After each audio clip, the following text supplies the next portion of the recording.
Good evening, everyone. I would like you to join me, and I want you to close your eyes and really think here. And I want you to picture pristine, white, glistening, crystalline beaches with vibrant coral reefs amongst in the view. And I want you to picture seagulls diving down to the crystal blue water and catching crabs and crustaceans in the waters below. Now imagine a world where we don't have any of that, where the crabs have ran away and the seagulls are gone and everything has been diminished. Now, with all of that diminished and our neglected shores amongst us, is there a possible way where we could fix these? Because these great things have been happening, but as a time of where humans have put their foot into the world, we have left a footmark where we have scared away all of these animals and destroyed the reefs and blackened the waters and dirtied the blueness. There is a way. And today, I invite you to join me in making a difference for our coastlines. Now, as you can see, our coastlines face unprecedented threats: overfishing, climate change, pollution, and habitat destruction. And studies from the NASA.gov show that as of today, we as a whole world have lost nearly 14% of our coral reefs. That is a lot of reefs. Out of 100, that is a near high number, because these coral reefs contain things where we need to thrive and live off of them. There are seaweeds. There are also specific plant matter and organisms where we can learn from and eat as well. Now, there is also plastic in the ocean. Research from worlddata.org states that millions of tons of plastic waste have been flooding into our oceans, which harm you and I, not only the ecosystem, but our climate and the animals amongst that climate. And these issues are urgent. And if we do not act now, we risk not only our well-beings, because we are descendants who live amongst the ocean, but the ocean's well-beings. And this ocean is something that encompasses and impacts our daily lives as humans every single day. There are also families who rely on the ocean environment to survive. People who reside along these coast sides and areas where the water is. There's fishing, tourism, and recreation, and these all generate a lot of revenue for these families amongst. Did you know that 80% of Americans have eaten seafood in their lives? I love seafood. So there are people in the audience amongst me Conch, salmon. Salmon's not seafood, but I consider it as like seafood. And that seafood is at risk. Yeah. The lobster and everything. It's just crazy. If not ordained. See, this is almost 50% of the demographic of who's at the speech. So that is saying that 80% is nearly slight of not being real. So, and the quote was stated from National Library of Medicine, that 80% of Americans. So if we lose more ocean space to our decline in overusage, we also lose more food space and more food usage and availability. But there is hope.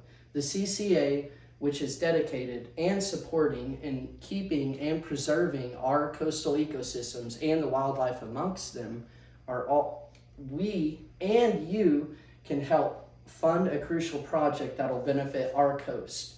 NOAA fisheries state that reefs can be fixed by coral gardening. So if we are donated to by you, we can rebuild reefs and rebuild reefs at a great rate. So wait, that means that I would be able to have like conch and everything, like the conch? Yes, my caviar isn't going to go away. Yes, it will not go away as long as we stay prolificent and we stay progressive in donating to the CCA. Okay, Perfect. So wait, where do I donate? Because you go to our website at cca.org. That's perfect. Amazing. And every dollar donated goes back to you and into our reefs. And together we can restore and rehabilitate our oceans to health. So when you donate, you can see where your money goes to on our website. So if you simply donate and you can bypass, you get a bunch of stickers, you get a great shirt and says that you are an advocate donor.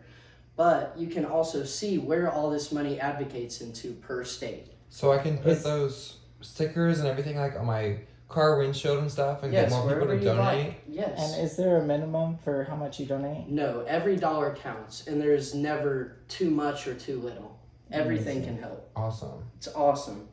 I also want to go back onto the point where our world's population has doubled since the creation of the CCA. So if that's stated, what can be done further for the CCA? Since I'm a young person coming into a place that has been around long before me, but new populations have grown, I have created an idea. I would direct more funds into building more wildlife hatcheries and sanctuaries. Considerably, the amount of seafood humans eat are really high.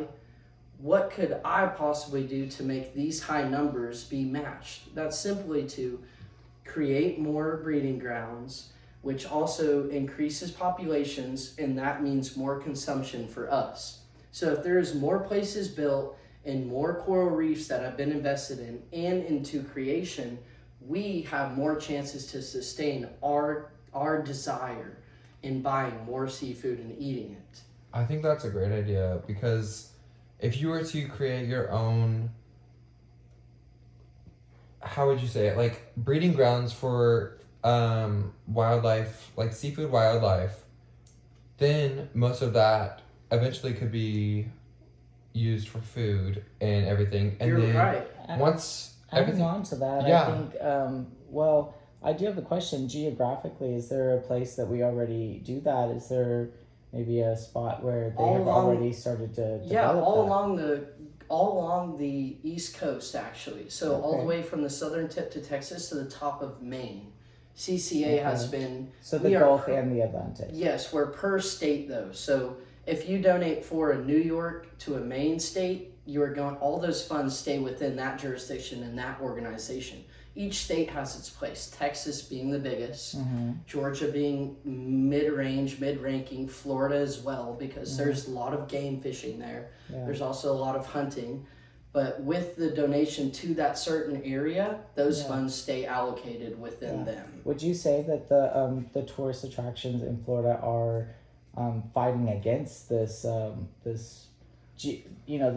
population or this or is this in support of it? Because I do know that it is state funded, most of the tourist attractions along the beach. I mean, you can do paragliding and you can do fishing trips on the bayside. Is it going to affect our most our of the time it never gets in the way, Okay, and everyone is a communal gamer in Yeah. Florida as well, and in other states as well. It's just expecting You just got to think about the wildlife, and if you're going on a fishing trip in Florida with a paid guide, you're gonna buy a fishing license, which some of those funds already go to the CCA. Okay, amazing. So it's a great communal contribution, and so I can still have my vacation. Everyone's with still the state. benefit the CCA and everything will still benefit, even though we're still like putting in on our vacation and having fun and everything. Yes. Everybody benefits. Yes, we go by the rules and allocations of the state and the game regulations within each state. So we go by laws and jurisdictions, and we always will. Okay, Amazing. perfect. Now, I want you to picture. We really did a lot on the Q&A, and I appreciate y'all's interest in that, and that's amazing. And now I just want you to close your eyes again and think about giving that money to a coastline procedure, a protection procedure by the Coastal Conservation Agency. And then imagine coming out a year or two down the road and there's no trash, and you see fish jumping, and you see people having fun and birds flying, and there's nothing destroyed. Well, it could look like that. And today I urge you to act and visit our website and learn about our initiatives and what we do, and consider donating, because like I said, no amount is a small amount. $1 can go a long way. 1,000 can too. It's just the hope and the thought that counts. So please, let's come together and fix our coastlines. Thank you so much, and have a great day. Thank you. Thank you.